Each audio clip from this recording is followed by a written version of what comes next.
আমরা সব এখানে এসেছি হাওর এলাকার একটা গুরুত্বপূর্ণ সড়ক, যা কিছুদিনের মধ্যে এই এলাকাকে ব্রাহ্মণবাড়িয়ার সঙ্গে এবং অল ওয়েদার রোডের সাথে যোগাযোগ করে আমরা সারা বছর এলাকাতে আমরা গাড়ি নিয়ে আসতে পারবো। এই এলাকাটা ভেঙে যাচ্ছে, এই এলাকাটা ভেঙে যাচ্ছে মানে হাওর অঞ্চলের সমস্ত মানুষের হৃদয় ভেঙে যাচ্ছে।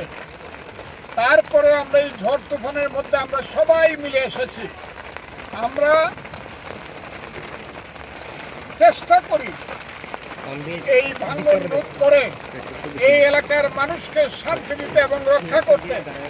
এবং আমি আহ্বান করছি পানীয় সম্পদ মন্ত্রণালয় এবং নৌ মন্ত্রণালয়, যারা এখন পর্যন্ত খুব দ্রুত কাজ করে যাচ্ছেন, তাদেরকে ধন্যবাদ জানাচ্ছি।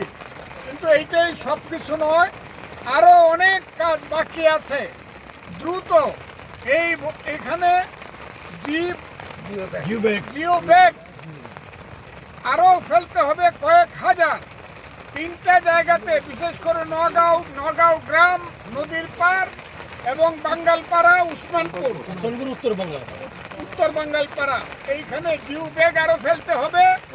আমি ওই ইঞ্জিনিয়ারিং ডিপার্টমেন্টকে আমি বিআইডব্লিউটিএকে আমি অনুরোধ করছি এবং পানি উন্নয়ন মধ্যে দ্রুত এই কাজগুলোর ব্যাপারে ব্যবস্থা নিন। আর এইখানে লোকাল গভর্নমেন্টের যে রাস্তাটা আমাদেরকে ব্রাহ্মণবাড়িয়ার সঙ্গে যুক্ত করবে, সেই রাস্তাটা ভেঙে রুলতে চলে গেছে।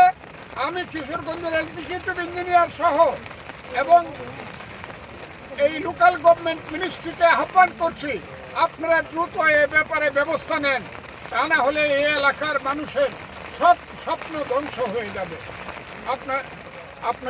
আপনাদেরকে ধন্যবাদ।